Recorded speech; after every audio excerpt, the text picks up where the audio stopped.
PG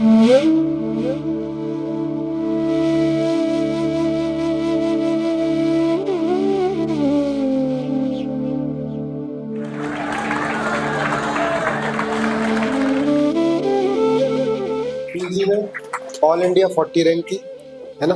साथ में इसी की सिस्टर डॉक्टर अनीसा ननकाना, ये मेडिकल ऑफिसर है, इसने भी गवर्नमेंट मेडिकल से किया है, और इनके फादर है। तो मैंने पूरी जर्नी देखी है इनकी 2012-13 से, जब ये पढ़ते थे 11th 12th, फिर उसके बाद सेलेक्ट हुए, जैसे नंबर कम आते थे, रो भी पड़ती थी दोनों बहनें। लेकिन अब इनसे मिलना भी इजी नहीं है, भी डॉक्टर प्रीशा से इजीली नहीं मिल सकते। संजय गांधी पीजीआई है, कैंसर ट्रीटमेंट के लिए नॉर्थ इंडिया के, इंडिया का one of the best hospital है, उसके अंदर कार्यरत है। एक ही सीट थी डीएम की, तो डॉक्टर प्रीशा वहाँ पर है। मेरे साथ दोनों बच्चे हैं, एवरेज स्टूडेंट थे दोनों ही, नंबर बहुत कम आते थे, टेंशन भी लेते थे, पर रुके नहीं, कंसिस्टेंट मेहनत, लगातार मेहनत, लगातार मेहनत। और ये टॉप 0.1% में होंगे वर्ल्ड के। भाई आप में से किसी को डॉक्टर बनना है, किसी को ऑफिसर बनना है, किसी को आईआईटीएंस बनना है, किसी को कंपनी खोलनी है ना, पर रास्ता तो मेहनत से ही जाता है। मेरा नाम डॉक्टर प्रीशा है। मैंने 11th 12th में मेडिकल लिया था, तो मैं हमेशा क्लास में फर्स्ट आती थी।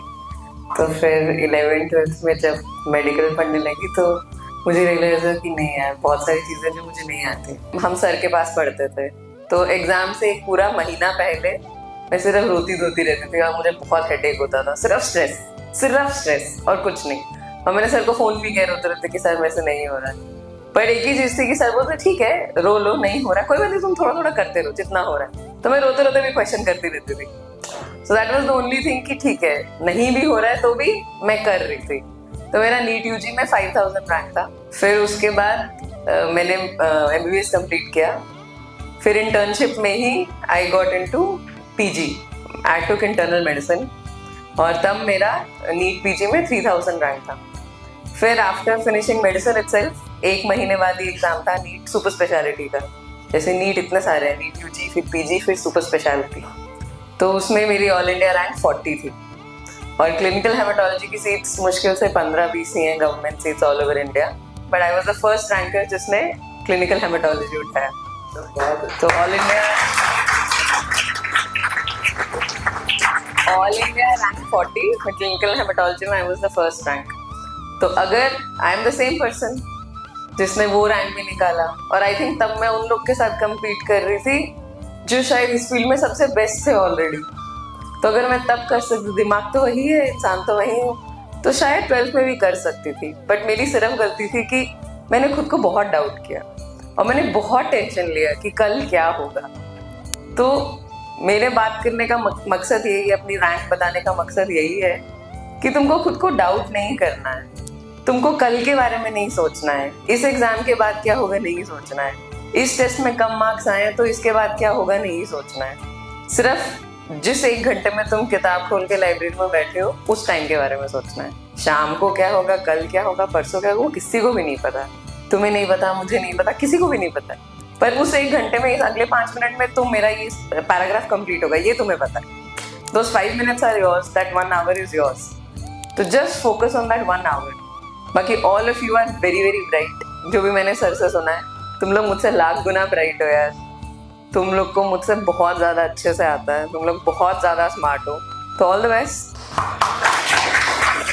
मतलब मैं अपना टाइम याद करती हूँ ना, तो आई रिमेम्बर कि 10th भी मैंने पास कर ली थी, एंड तब भी आई वॉज नॉट श्योर कि मुझे लेना क्या है।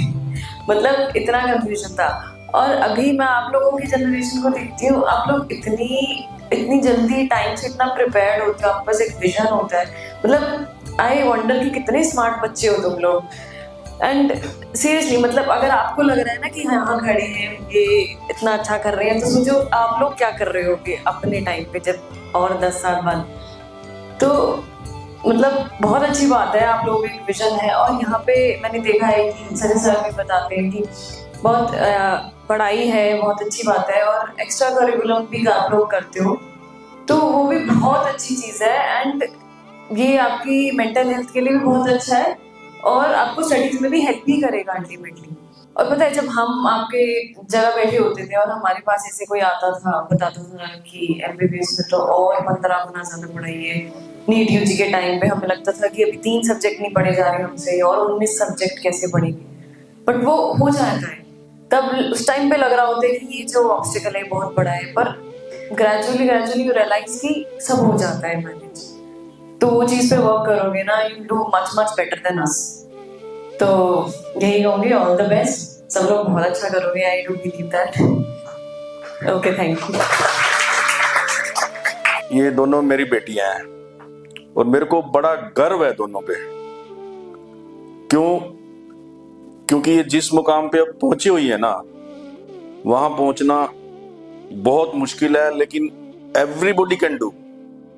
मैं आपको एक छोटी सी बात बताता हूं। जब हम 10th के बाद सब्जेक्ट सेलेक्ट करते हैं, कौन सी स्ट्रीम में जाना है, कॉमर्स, मेडिकल, नॉन मेडिकल, तो मेरे को इन्होंने प्रॉमिस किया, पापा आप बिल्कुल निश्चिंत रहो, चाहे कुछ हो जाए हम सरकारी सीट निकालेंगे। एट दैट टाइम जब इन्होंने ये अचीव किया ना, एडमिशन हुआ इनका, तो उसके पीछे जो बैकग्राउंड था ना, वहां पे क्या सिचुएशन थी। एक तो सिचुएशन थी ये इनकी कि इन्होंने बहुत अच्छी पढ़ाई करते थे, रात को 2-2, 3-3 बजे तक पढ़ते थे पूरी डेडिकेशन के साथ। 12-1 बजे तो कई बार हमने देखा है सर को फोन करते हुए इनको रात को। आप अपना 100% दो, results are bound to come. और जब आप पढ़ाई कर रहे हो ना, आप ये सोचो कि मैं इस चेयर पे बैठ के तो पढ़ रहा हूं, लेकिन मेरा ऑब्जेक्टिव क्या है, डॉक्टर की चेयर। जब आप ये सोच के पढ़ोगे तो आपको भी लगेगा यार कुछ अच्छी फीलिंग्स आएंगी, वेव्स ऐसी निकलेंगी आपकी।